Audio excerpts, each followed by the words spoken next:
Fluido cósmico universal.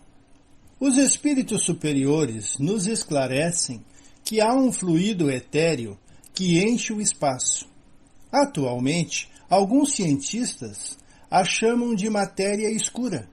Este fluido é a matéria cósmica primitiva, geradora dos mundos e dos seres.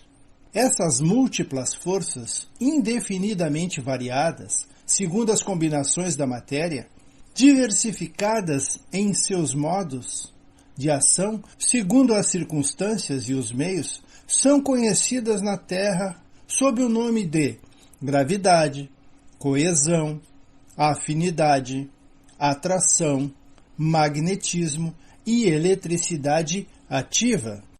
Assim como só há uma substância primitiva, geradora de todos os corpos, mas diversificada em suas combinações, também todas essas forças dependem de uma lei universal, diversificada em seus efeitos e que, pelos desígnios eternos, foi soberanamente imposta à criação para lhes imprimir harmonia e estabilidade.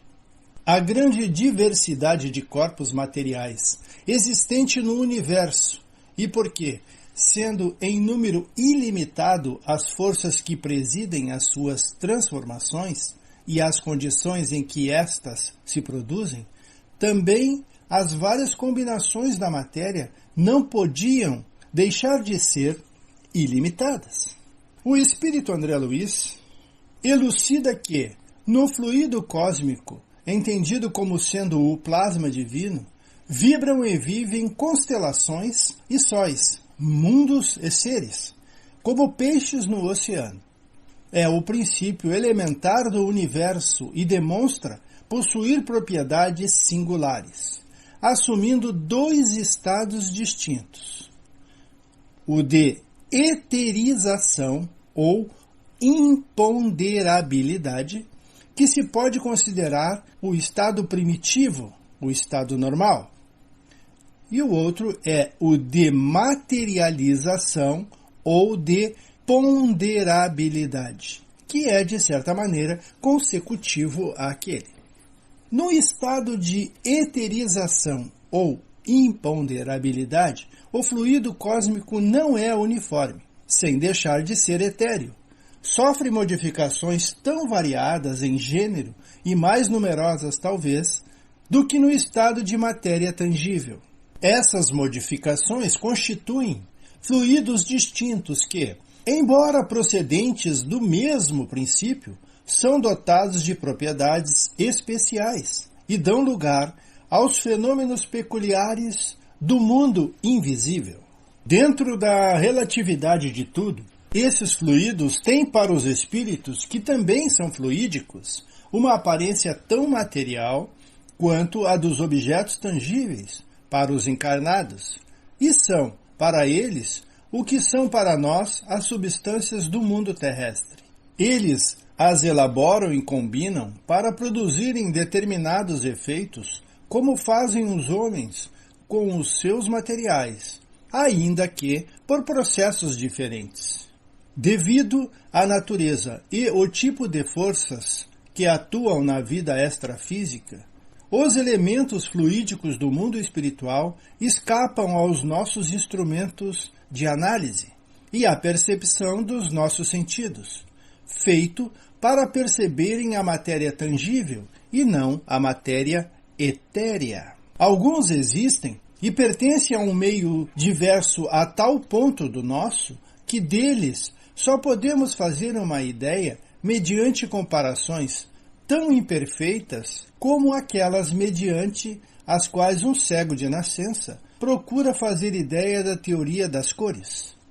Mas, entre tais fluidos, há os tão intimamente ligados à vida corporal que, de certa forma, pertence ao meio terreno. Em falta de observações diretas, seus efeitos podem observar-se como observam os do fluidos do ímã, fluido que jamais se viu, podendo-se adquirir sobre a natureza deles conhecimentos de alguma precisão.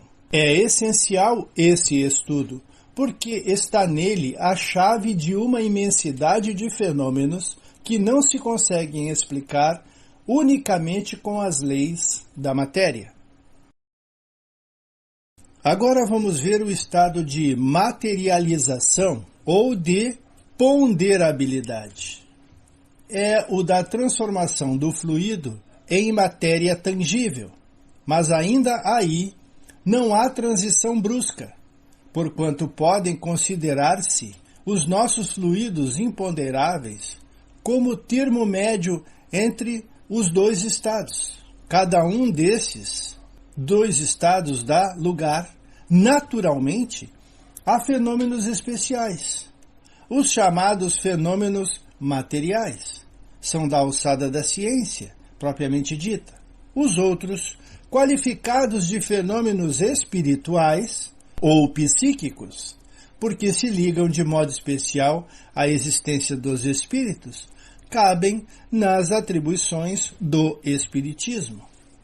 Como, porém, a vida espiritual e a vida corporal se acham incessantemente em contato, os fenômenos das duas categorias, muitas vezes, se produzem simultaneamente.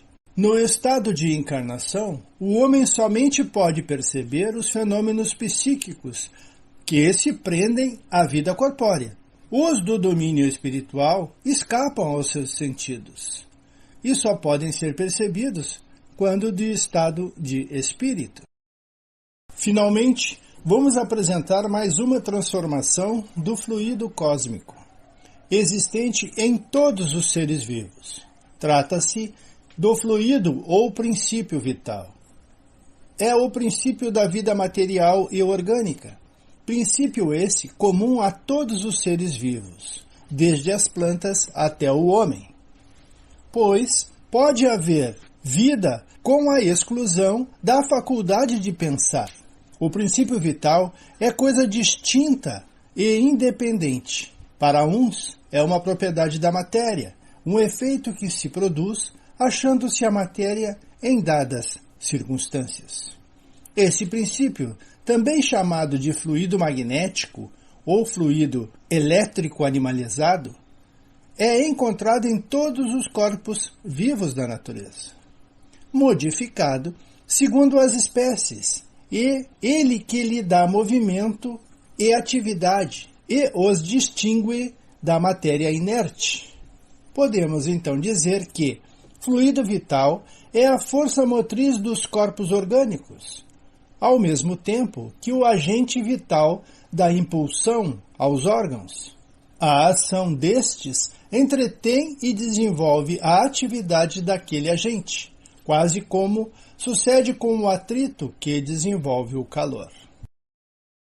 Ficamos com esse tema por aqui.